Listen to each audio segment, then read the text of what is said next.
we are depicting a sort of information asymmetry where like the judiciary is kind of out of the loop and the Congress is out of the loop, and it's like mostly the executive branch that's involved. Two, we're not depicting government like ultimately ending up in total control at the end. We're thinking that like there's an information asymmetry between the CEOs of these companies and the president, and it's alignment problems all the way down. Yeah, and well, that's the biggest alignment problem out there. How do you align people to each other?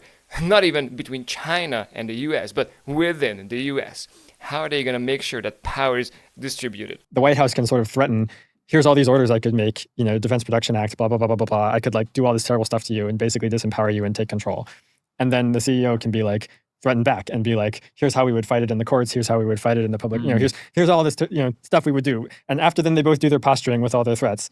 Then they're like, okay, how about we have a contract that like, instead of executing on all of our threats and having all these crazy fights in public, we'll just like come to a deal and then have a military contract that like sets out like who gets to call what shots in the company.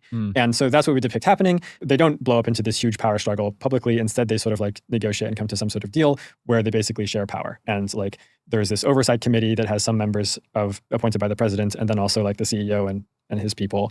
And like that committee votes on high-level questions like what goals should we put into the superintelligences. Yeah. Okay, I like that scenario. It's a happy utopia where people cooperate to make sure that superintelligence is properly prompted.